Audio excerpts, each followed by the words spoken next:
vocês para abrirmos a Bíblia, capítulo 9, a partir do versículo 46.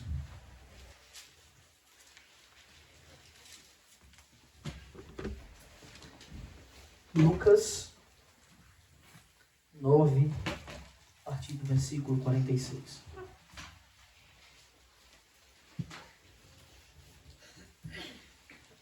Mensagem que tem por título, como os irmãos já podem observar, o cristão ele deve amadurecer.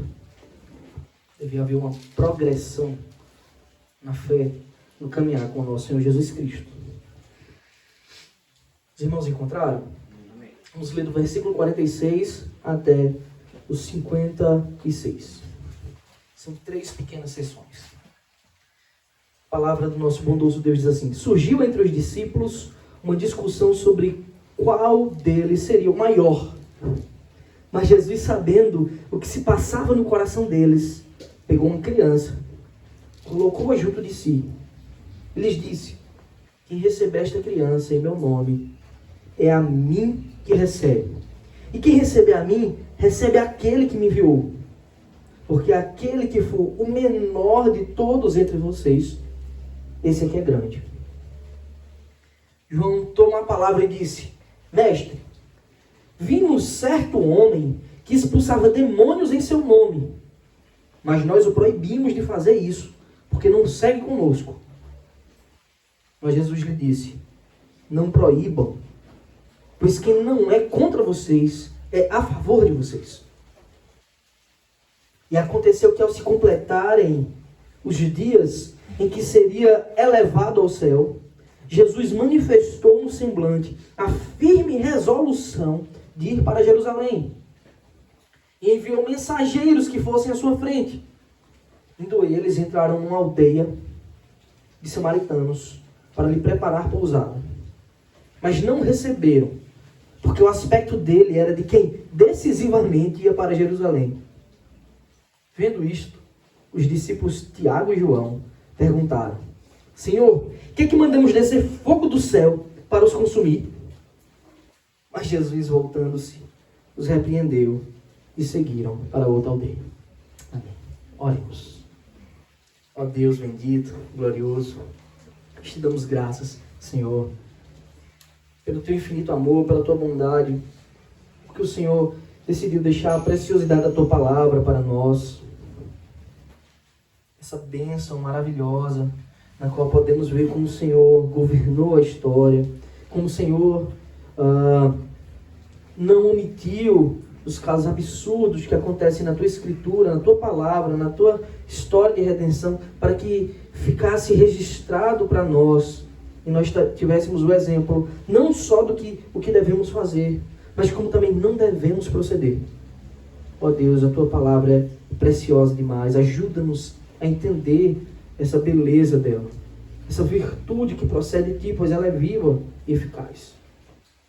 Em nome do teu Filho amado, Jesus Cristo, nós clamamos ao Senhor, que o teu Espírito Santo, que o Senhor fez habitar em nossos corações, nos dê o discernimento, o entendimento, a compreensão verdadeira daquilo que necessitamos para a nossa salvação. Ajuda-nos a ler e a entender, ó Deus, as palavras da tua revelação. Ó Deus, e se alguém ainda não tem o Espírito, derrama sobre essa pessoa para que ela creia. Remove, ó Deus, as escamas, para que possamos te servir e caminhar para a glória que nos está preparada desde antes da fundação do mundo. Em nome do teu Filho amado nós oramos, te agradecemos pelo teu supremo e infinito amor.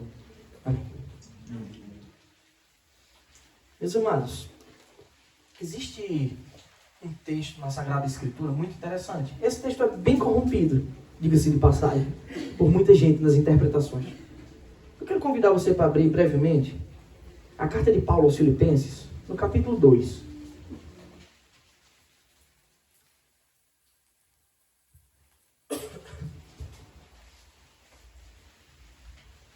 Carta de Paulo aos Filipenses, no capítulo 2, a partir do versículo 12.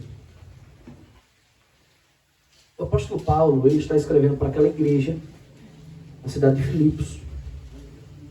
E ele diz assim: Assim, meus amados, como vocês sempre obedeceram, não só em minha presença, porém, muito mais agora na minha ausência, aí Paulo diz o seguinte: desenvolvam a sua salvação com temor e tremor.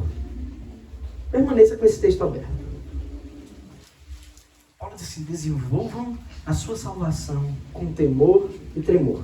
Será que Paulo está falando que é possível que nós, pela nossa sabedoria, pela nossa inteligência, pelos nossos recursos humanos, será que é possível que nós possamos conquistar a nossa salvação? Será que Paulo está falando isso? Será que ele está contradizendo tudo o que ele escreveu em todos os outros livros? É evidente que não, meus irmãos. É óbvio que não.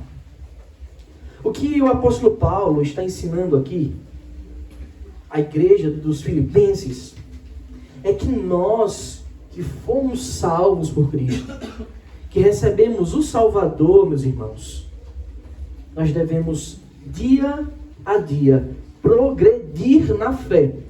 Desenvolver não é conquistar, mas é viver para um novo propósito pelo qual nós somos chamados. Desenvolver a salvação é isso, é progredir na fé.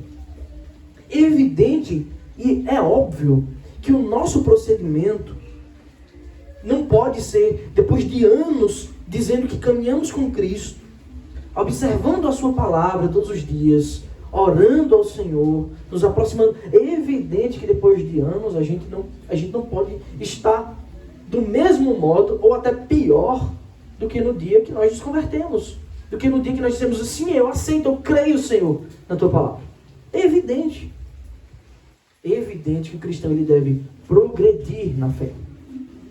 E é isso que Paulo está explicando. Ele continua dizendo assim: olha, porque Deus é quem efetua em vocês tanto querer como realizar. Já está mostrando que é o próprio Senhor que molda isso em nosso coração, em nossos pensamentos, que é Ele mesmo que nos capacita para esta progressão. Em que termos? Nos meus termos? Nos seus? Não. Ele diz assim: segundo a sua boa vontade. A de Deus. Aí Paulo dá um imperativo, versículo 14. Façam tudo sem murmurações nem discussões. Olha, tem a ação divina e soberana e tem a nossa responsabilidade aqui. Façam. A ação de Deus não nega a nossa responsabilidade, que devemos fazer debaixo dos seus ensinos, debaixo da sua graça, debaixo do seu amor, para que sejam, na verdade, irrepreensíveis e puros. Esse é o objetivo do cristão. Progredir a ponto de ser puro de fato e irrepreensível, a ponto de ninguém poder apontar o dedo para você e dizer: você está agindo mal assim. É assim que nós cristãos devemos viver, progredindo. Filhos de Deus, olha o que Paulo diz: inculpáveis. E veja como o propósito é muito mais lindo, como o propósito é incrível. No meio de uma geração pervertida e corrupta, Ele não nos tira do mundo, mas nos livra do mal. E mais, Ele nos livra do mal e nos dá um propósito importantíssimo nesse mundo, no qual vocês brilham como luzeiros no mundo. A gente reflete aqui luz, se não temos luz própria. Ah, claro que é aquela da estrela da alva, a estrela da manhã, a luz de Cristo. Nesse mundo em escuridão, neste mundo caído, sem sabor, no qual nos tornamos também o sal da terra. Este mundo podre, no qual nós, como sal, preservamos a glória de Deus nesse mundo. Ele diz mais: preservando a palavra da vida. Olha o que rege todo o ensino sobre como nós devemos proceder deste modo. A palavra da vida. Assim, no dia de Cristo, Paulo diz, de si mesmo: poderei me gloriar de que não corri em vão. Ou seja, de que eu não fiz um trabalho em vão, porque vocês, os filipenses, e também vocês, meus irmãos, estão procedendo bem. Nem me esforcei inutilmente. Entretanto, mesmo que eu seja oferecido como libação sobre o sacrifício e serviço da fé que vocês têm, fico contente e me alegro com todos vocês. Assim também vocês, pela mesma razão, fiquem contentes e se alegrem comigo. Olha que coisa incrível, que ensino maravilhoso. O grande chamado do apóstolo Paulo para essa igreja é: busquem a maturidade. O cristão deve amadurecer a cada dia. Tão triste quando a gente vê o contrário. Pessoas com décadas de igreja, anos de igreja, com pensamentos totalmente imaturos, vãos, que não sabem lidar, não desenvolveram o fruto do Espírito. É triste isso, meus irmãos. Nós não fomos chamados para isso. Nós fomos chamados para a progressão. Evidentemente, todo aquele que experimentou a graça salvadora de Cristo deve, como Cristo nos ensinou já, dia a dia tomar a sua cruz. Isso já reflete a progressão que nós devemos ter na fé com o Senhor, como o próprio Mestre nos ensinou. Então, finalmente, segui-lo com fidelidade. Isso é ser, de fato, um discípulo. O discipulado, ele começa no dia que você se converte e termina no dia que você morre. Então, desenvolver a salvação jamais significa conquistá-la. A conquista da nossa eternidade, a conquista do nosso perdão, foi realizado pelo nosso Salvador. Na cruz, Ele fez isso por nós. E como nós respondemos a Ele agora? E como podemos viver uma vida grata ao Senhor? É desenvolvendo a nossa salvação. O que nos cabe é progredir em santidade. É nos afastar dos feitos do pecado. Nos afastar da escuridão que a nossa carne muitas vezes se inclina, se interessa por essas coisas. E para isso ser feito, um passo importante para que a gente alcance a maturidade na vida cristã, é que nós devemos saber que nós ainda temos muito para caminhar. Você nunca, jamais deve ter a sensação de que você alcançou o estado máximo, de que você alcançou a perfeição. Jamais pense isso. Nós devemos, dia a dia, progredir. Sabe como é que a gente progride, meus irmãos? É quando todos os dias nós negamos o nosso eu, os desejos pecaminosos da carne. Todo crente deve fazer isso. Nessa manhã eu quero destacar 3 passos importantes no desenvolvimento da nossa salvação. De como progredir na fé com o Senhor. De como progredir na maturidade cristã. Em primeiro lugar, todo crente ele deve progredir na humildade. Enquanto o mundo caminha para a altivez, enquanto o mundo busca um espírito altivo, enquanto a lógica do mundo é cada vez mais eu faço algo para aparecer, para ser adorado, amado. O Riley escreve que o ídolo mais comum de ser adorado nos nossos dias é o próprio eu. Quanto mais nós fazemos isso, quanto mais o mundo faz isso, nós cristãos devemos seguir o caminho contrário. Na lógica de João Batista, convém que ele cresça e que eu diminua. Segundo, todo crente ele deve progredir em unidade. Saibam disso, irmãos. Cristo não fundou várias igrejas. Ele não tem vários corpos, não tem vários corpos de Cristo. E ele é cabeça de muitos corpos. Ele fundou a igreja e só existe um corpo de Cristo.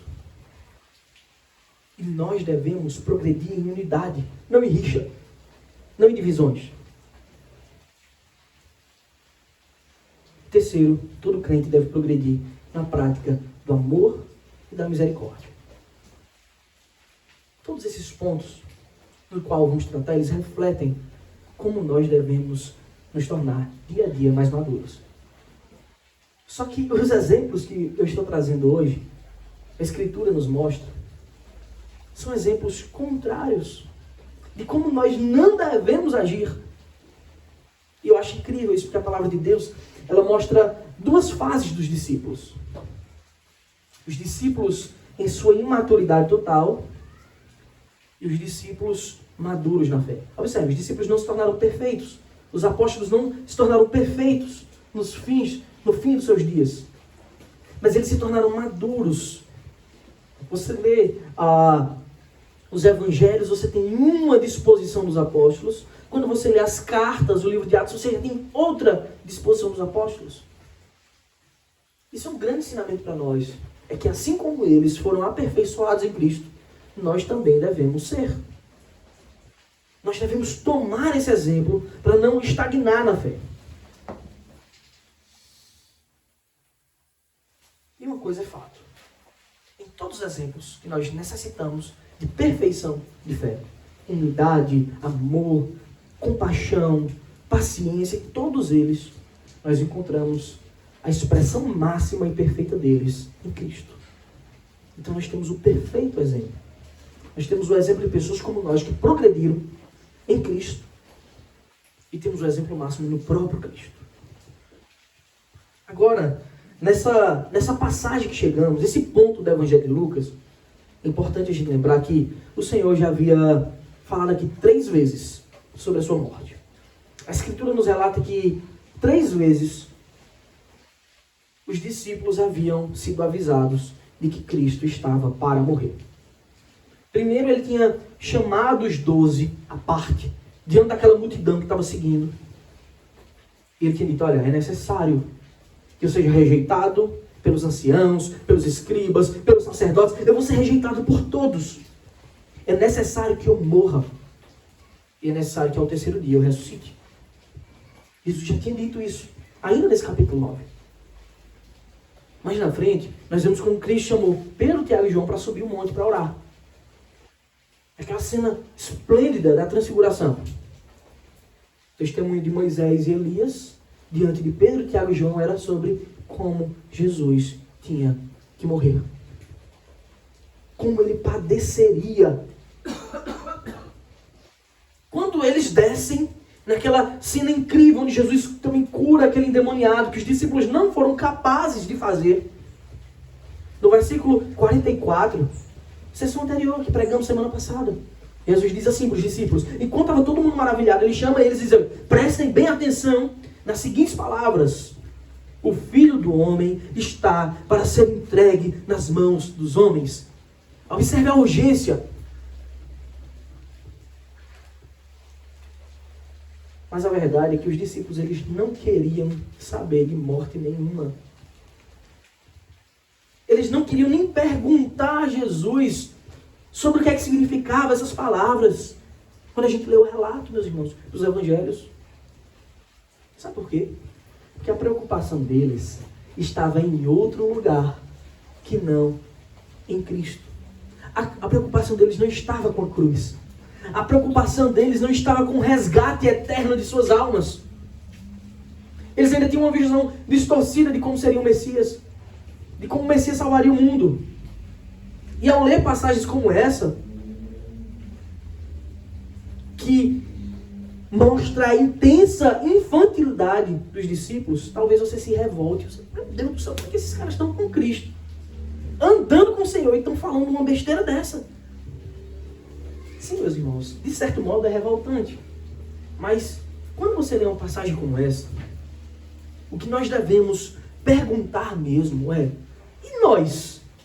Será que a gente tem sido de fato maduro? Ou não temos almejado, ou não queremos as mesmas coisas que esses discípulos querem? Será que, de fato, a sua preocupação todos os dias está na eternidade? Está na cruz? Está em proclamar o Evangelho do Reino de Deus? Ou está naquela conquista pessoal que você sempre sonhou e que você se esforça com todas as suas forças para obter? O que nós devemos nos perguntar quando lemos passagens como essa é, será que eu estou progredindo na fé, de fato? Será que eu não estou estagnado? Será que eu não já digo assim para mim mesmo, eu já sou salvo, eu já dedico uma manhã de domingo ao Senhor, ou eu sigo minha vida, conquisto minhas coisas, tento o máximo de conforto possível nesse mundo. Mas, irmãos, somente professar da boca para fora a fé em Cristo não significa dizer que você está andando no caminho correto por causa disso.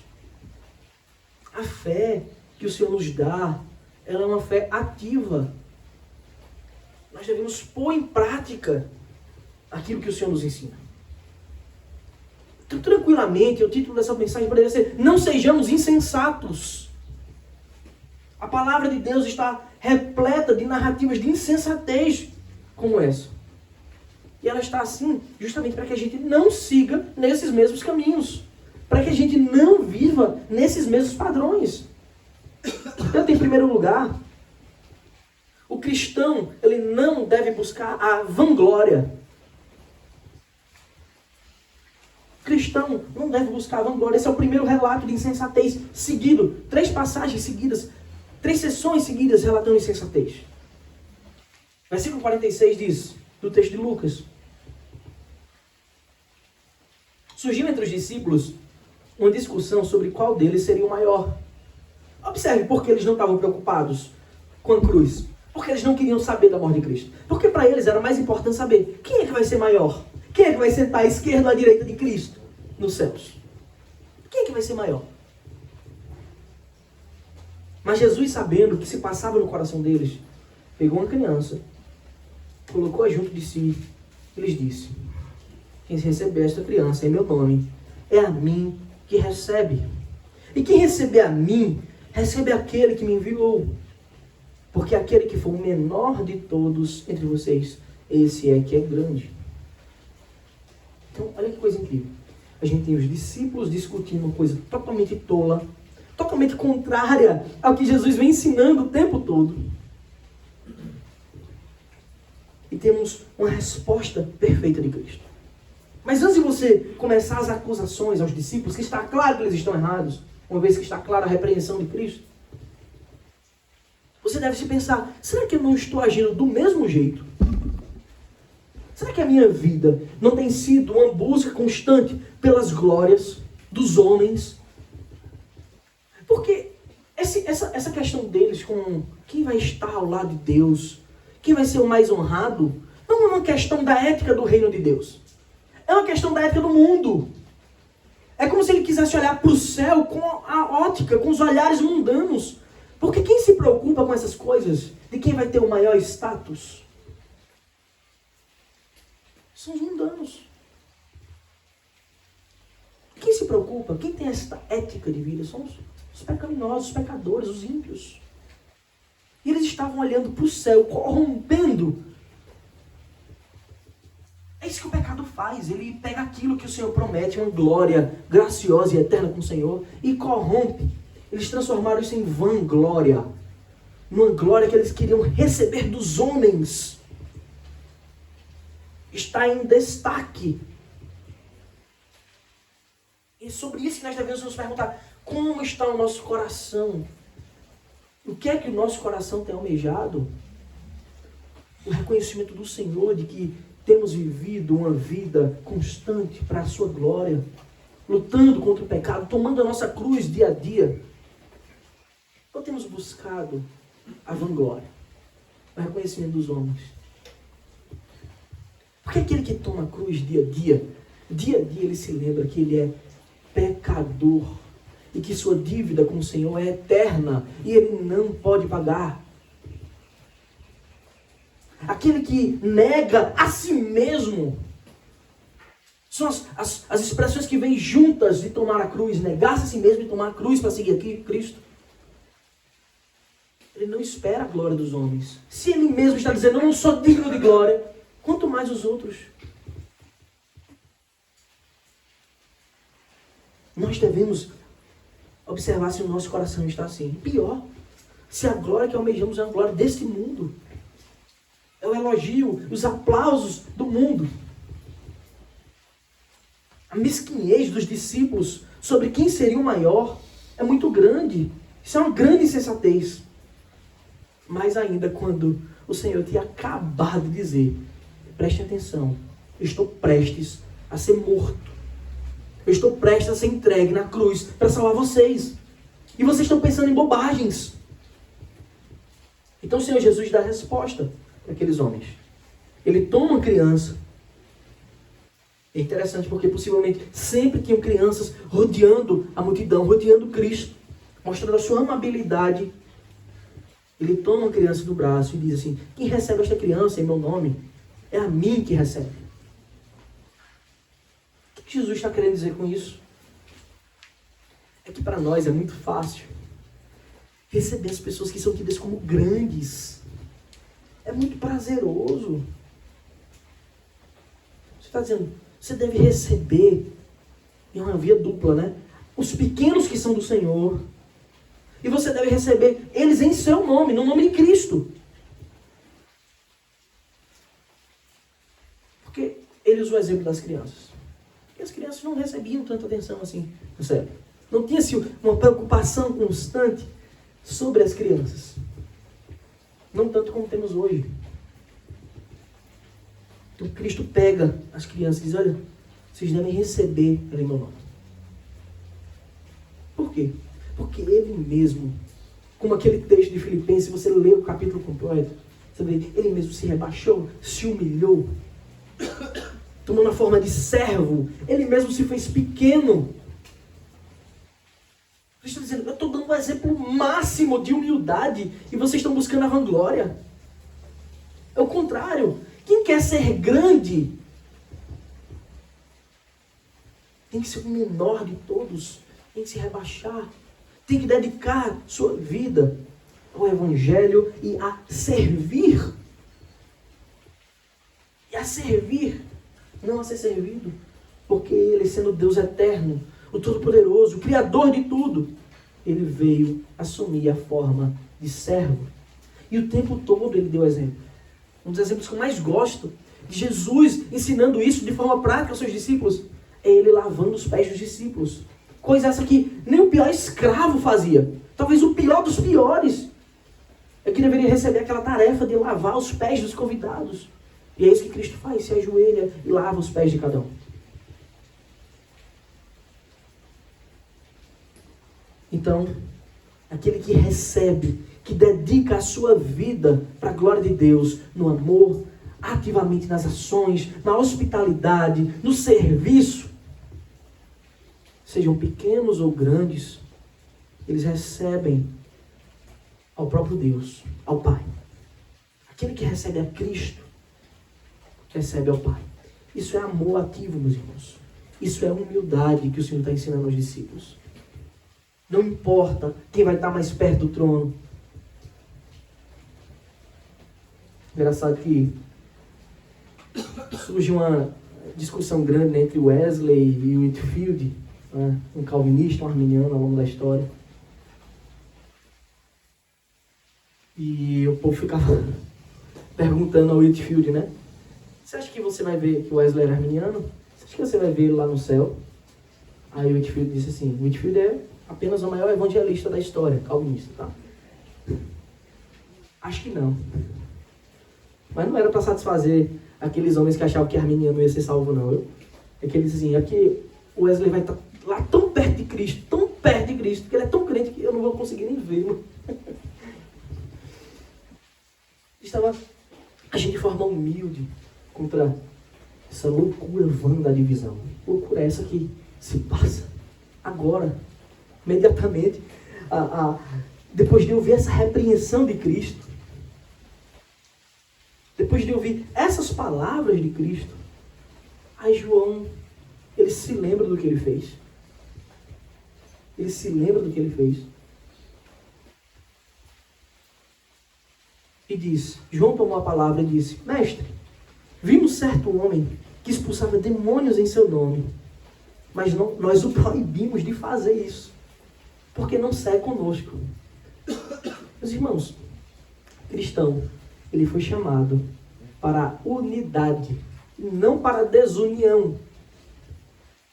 Ele foi chamado para a unidade. Depois de ouvir isso que o Senhor Jesus disse sobre a humildade, eu gosto muito do que Paulo escreve sobre a vanglória, sobre não sermos assim, dessa disposição altiva, ele diz em Gálatas 6,14, mas longe de mim gloriar-me, senão na cruz do nosso Senhor Jesus Cristo, pelo qual o mundo está crucificado para mim, eu estou crucificado para o mundo. Mas eles ainda não tinham percebido isso.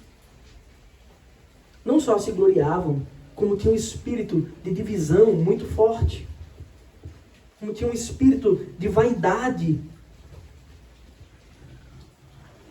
Então João diz, olha, aquele homem estava expulsando demônios no seu nome, mas a gente proibiu ele. Não faça isso não. Você não está seguindo com a gente. Você não faz parte do nosso grupo mais íntimo. Pode não. Jesus disse no versículo 50. Mas Jesus lhe disse: não proíbam, pois quem não é contra vocês é a favor de vocês. Foi muito simples. Muito simples o ensino de Cristo. A desunião, meus irmãos. O sectarismo. Essa divisão de dizer assim, só nós somos. Muitas igrejas, muitas denominações têm feito isso, né? Só nós somos cristãos. Isso é uma prova de falso cristianismo, inclusive. É um sinônimo de grande insensatez. O texto nos diz que aquele homem estava expulsando demônios em nome de Cristo. É engraçado, porque momentos antes, os discípulos não foram capazes de expulsar um demônio de um jovem. E aquele rapaz estava expulsando em nome de Cristo. Vocês já viram um ímpio expulsar em nome de Cristo? Quem age assim? Porque tem fé no Senhor Jesus Cristo. Porque crê que o seu poder pode fazê-lo.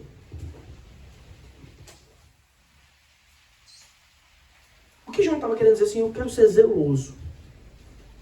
Só que o excesso de zelo, sem a sabedoria, sem a verdade revelada da Escritura, pode ser pecaminoso, pode ser falso.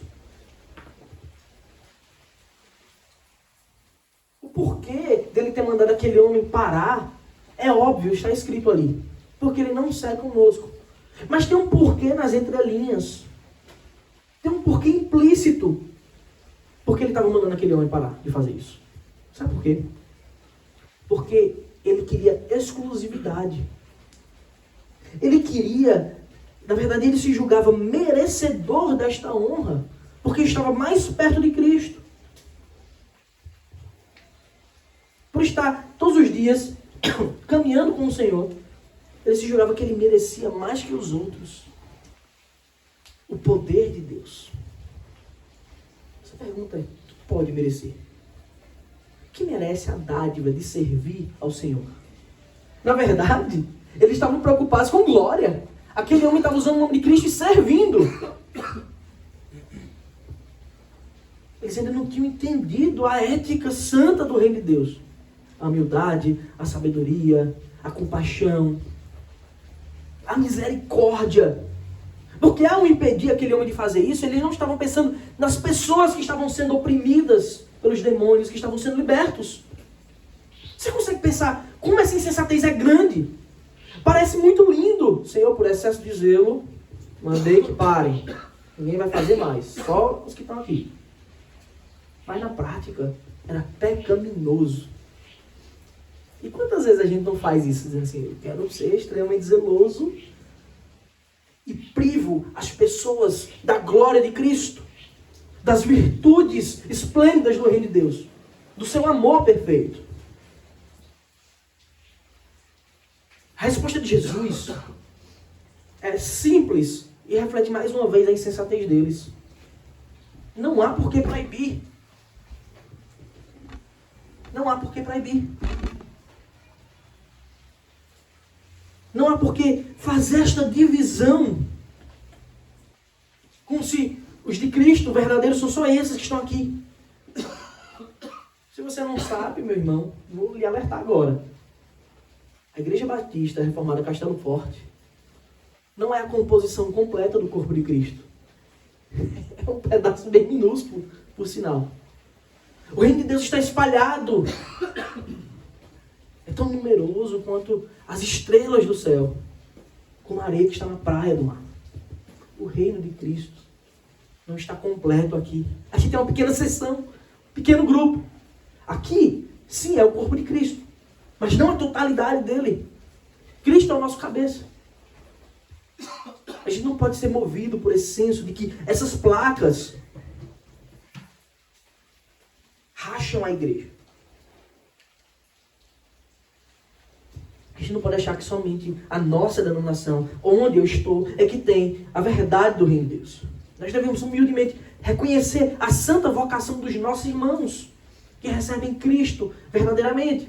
Ainda que entendamos que há uma pureza maior na pregação do Evangelho, nos cânticos, na estrutura do culto, ainda assim, aqueles que recebem a Cristo verdadeiramente devem ser reconhecidos como os nossos irmãos. E não entenda isso jamais, meu irmão, como reconhecer seitas como nossos irmãos. Não é isso. Porque não são nossos irmãos. Mas aqueles que professam a essência do Evangelho, como nós, ainda que alguns costumes sejam um pouco diferentes, não devem ser tratados como outros. Porque há um vínculo perfeito que une todo o corpo. Esse é Cristo. É o seu sangue derramado. Essa mesa da qual vamos participar, pela graça de Deus, ela não é a mesa da Castelo Forte. É a mesa do Senhor.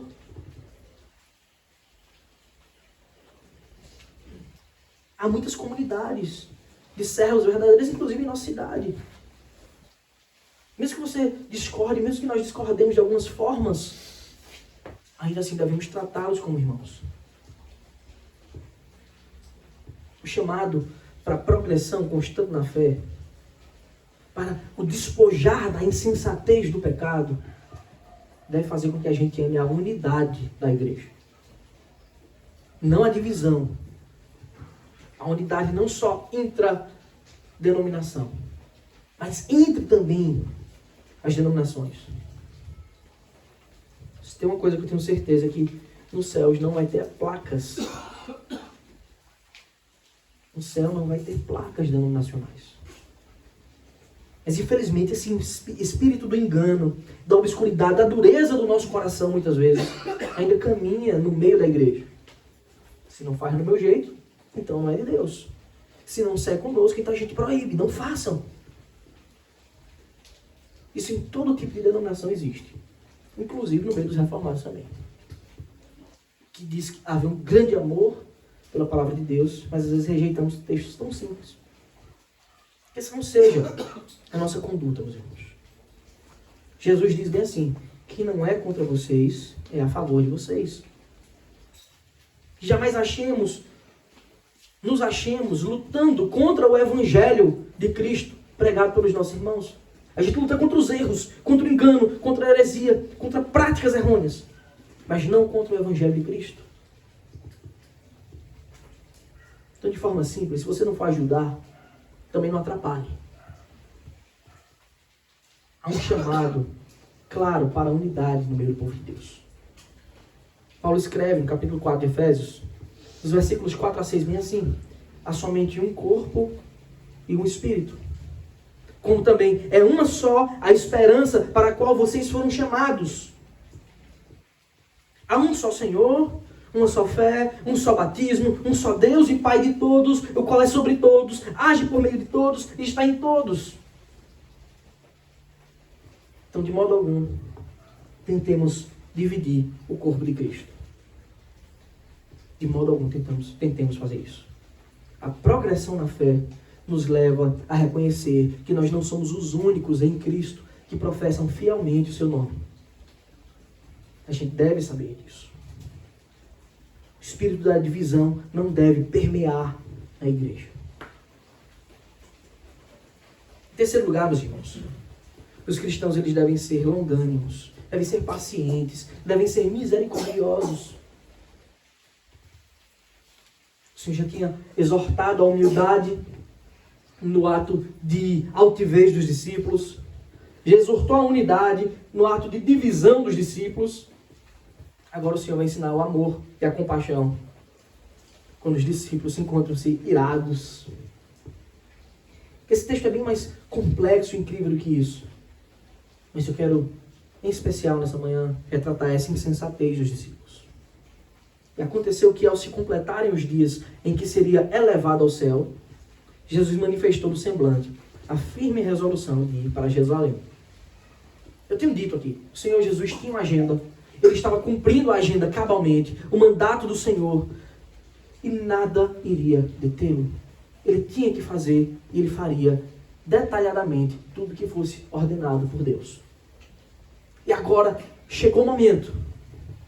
É interessante quando a gente lê o Evangelho de João, por várias passagens, ainda não é chegada a minha hora, ainda não é chegada a minha hora. Lucas também. Mas em um determinado momento, vira a chave e diz, é chegada a hora. E agora chegou a hora, completou os dias que ele seria levado aos céus. E ele sabia disso. Então Jesus manifestou no semblante o desejo firme como uma rocha de ir para Jerusalém, porque era lá que importava que o sacrifício fosse feito. Onde Deus tinha ordenado o sacrifício, lá tinha que ser feito. O sacrifício esse que ele tinha acabado de anunciar 3 vezes aos discípulos. É interessante que o texto no versículo 52 diz assim: e enviou mensageiros que fossem na frente. Vocês pensam, por que Jesus enviou mensageiros que fossem na frente? Indo, eles entraram na aldeia de samaritanos para lhe preparar pousada. Por quê? Simples, meus irmãos. Você lembra que tinha uma multidão seguindo Jesus? Ele não podia chegar numa cidade pequenininha, numa aldeia, com uma multidão, ia fazer o quê? Como ia alimentar esse povo? Como ia abrigar esse povo? Então ele manda mensageiros, tudo isso propositalmente. O Senhor sabia de cada detalhe, como tinha que acontecer. Versículo 53 diz assim: mas não o receberam, porque o aspecto dele era de quem decisivamente ia para Jerusalém. Então os samaritanos, eles não receberam Cristo, porque eles viram que Jesus ia para Jerusalém. Então a gente tem aqui Jesus indo cumprir a Páscoa, passando por Samaria em sua peregrinação, e aquele povo rejeitando Cristo. Eles viram que Jesus ia para Jerusalém, viram que aquela multidão ia passar ali também. Talvez eles tiveram preguiça, não tinham condição. Mas mais que isso, eles tinham um coração pecaminoso e endurecido. Eles viram que Jesus era um judeu. Você deve lembrar que os judeus não se davam com os samaritanos. Eram, na verdade, inimigos mortais. Mas essa rixa não era uma rixa de 10 anos.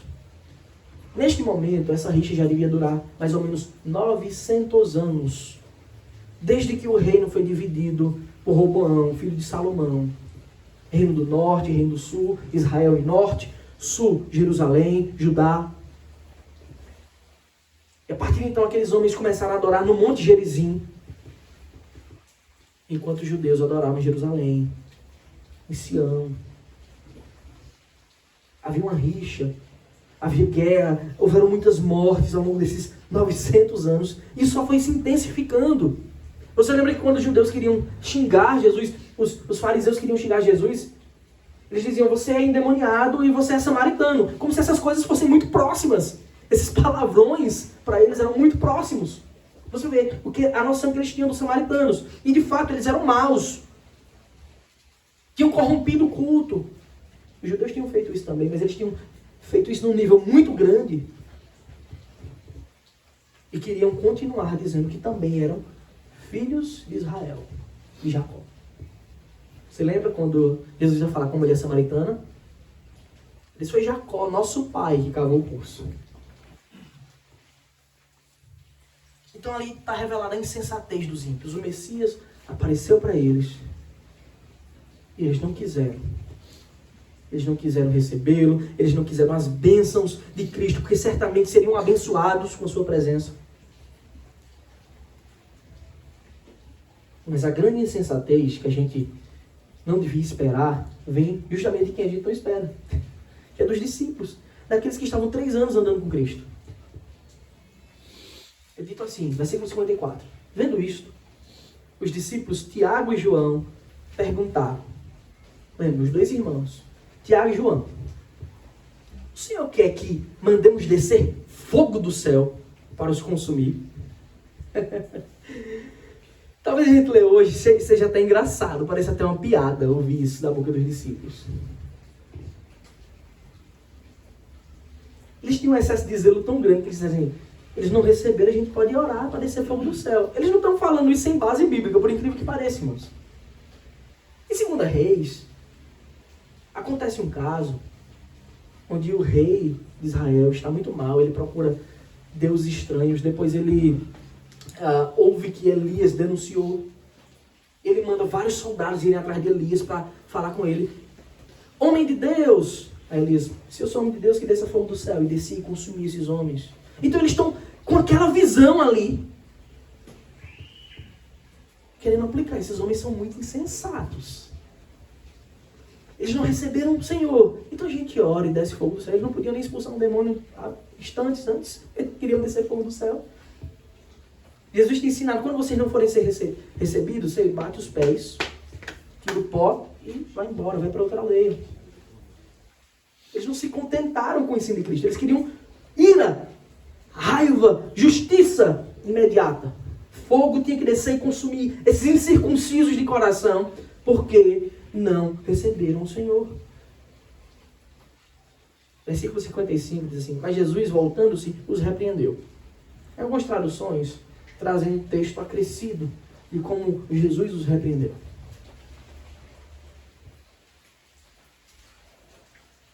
Mas é bem simples a ideia. Estava claro que o Senhor não tinha vindo julgar o mundo, nem condenar o mundo, mas salvar pecadores. Aqueles homens queriam juízo. E o Senhor está ensinando: minha missão é o contrário. É trazer paz ao mundo. Amor, salvação. Sim, vai chegar o dia que eu virei como juiz. Mas ainda não é a hora. Por enquanto, meu ministério é de salvação. Jesus repreendeu eles. E o texto, de forma muito interessante, diz: seguiram para outra aldeia. Porque era assim o ensino de Cristo. Saia, não receberam, vá para outro lugar, que os receba. Pregue o evangelho ali, fique, coma do que lhe derem. Depois de um tempo de pregar a palavra, vão para outro lugar. E eles seguiram para outra aldeia. Aqueles discípulos, eles não foram compassivos. Eles não tiveram compaixão para aquele povo. Por um povo que estava cego. Um povo que estava destituído, perdido, caminhando para a condenação. A verdade é que eles tinham muito que aprender. Não é à toa que quem diz isso quer que desça fogo do céu. São os irmãos Tiago e João. Que Marcos escreve com os irmãos Boanerges. Que significa filhos do trovão. Mostrando um pouquinho a personalidade daqueles jovens. O que eu acho incrível é que esses filhos do trovão serviram ao Senhor e foram aperfeiçoados, progrediram na fé. Tiago foi o primeiro apóstolo martirizado. O primeiro que experimentou ser grande quando foi muito pequeno. O primeiro que entregou sua vida, que morreu por Cristo. Do corpo apostólico, né? Teve Estevão antes, que era um discípulo de Jesus também. João foi o último a morrer. E quando lemos os textos escritos de João, o que ele fez, vemos o quão pequeno ele se tornou. Incrivelmente, como ele se tornou conhecido como o apóstolo do amor. Aquele que chama seus leitores, as suas ovelhinhas de filhinhos, meus amados. Foi o mesmo que, alguns anos antes disse: quer que a gente faça descer fogo no céu para matar esses desgraçados, esses ímpios, incircuncisos? Meus irmãos. Sabe o que é que isso nos ensina? Que por mais terrível que seja você, a sua mente, o seu coração, Cristo pode progressivamente transformar você. Você deve fazer isso, buscar essa transformação confiando nele. Eles eram imaturos, totalmente imaturos. Mas nós vemos na vida deles uma progressão na fé que deve acontecer na nossa também. Nós devemos desenvolver, progredir as virtudes do fruto do Espírito. Paulo diz em Gálatas 5, 22, 23, mas o fruto do Espírito é amor, alegria, paz, longanimidade, benignidade, bondade, fidelidade, mansidão, domínio próprio. Contra estas coisas não há lei. A lei não atinge aquele que faz assim. Ou seja, isso é o cumprimento da lei. É andar segundo a ética do reino de Deus. E olha como ela é contrária às disposições humanas, né? Amor. Eles estavam sendo extremamente odiosos ao querer matar toda aquela aldeia. Alegria, eles estavam irados. Meu irmão, prega o evangelho e se alegre, porque Cristo está sendo pregado. Paz. Eles tinham um quê de guerra, de divisão, longanimidade, paciência. Era zero, né? Dos irmãos Boanerges. E nossa. E minha. E a sua. Benignidade, bondade, Fidelidade, antes de tudo. Ouvir o que o Senhor ensina e segui-lo. Mansidão. Aqui envolve a humildade também. Domínio próprio. São essas coisas que devemos dia a dia aperfeiçoar. Como é que a gente faz isso? Não precisa um samaritano rejeitar você, não. Você tomar uma fechada no trânsito. Quando aquele seu colega de trabalho, às vezes maldoso, inventar uma mentira. Quando o seu cônjuge fizer uma coisa que você não gosta. Quando o seu irmão lhe ofender. Meus irmãos, nós devemos progredir. Essa progressão só é possível se confiarmos no Senhor. Seu Espírito que habita em nós nos fortalecer todos os dias. Os apóstolos eram muito imaturos. Muito imaturos. Se iravam e pecavam. Mas o ensino bíblico é: fiquem irados e não pequem. Não deixem que o sol se ponha sobre a ira de vocês. Então é muito possível que ainda nós nos sintamos revoltados. A questão é como nós vamos reagir a isso. Perfeito amor de Deus, o exemplo de Cristo na cruz nos mostra como nós devemos agir constantemente. Foi lá na cruz, pregado, sofrendo o maior dos suplícios. A ira do pecado humano, a ira de Deus, justa. Que ele disse: Pai, perdoa-os, porque não sabem o que fazem. Nós devemos aprender a lidar com os nossos corações vaidosos, com os nossos irmãos, mesmo que não sigam no nosso círculo. Sim, devemos amar, sermos fiéis, servirmos a denominação que nós fazemos parte. Isso não significa rejeitar, combater os nossos irmãos. Devemos saber como lidar com aqueles que nos rejeitam, com os nossos inimigos. Como é que a gente aprende isso? Olhando para Cristo e seguindo o seu perfeito exemplo. Dia a dia nós devemos progredir na fé. Desenvolver a nossa salvação. Não é conquistá-la, mas é ser invadido pela ética do reino de Deus, pela santidade do Espírito, para que possamos glorificar. Nós devemos progredir na fé, hoje e sempre, até que a gente seja levado a Ele, porque Ele venha a nós. Amém.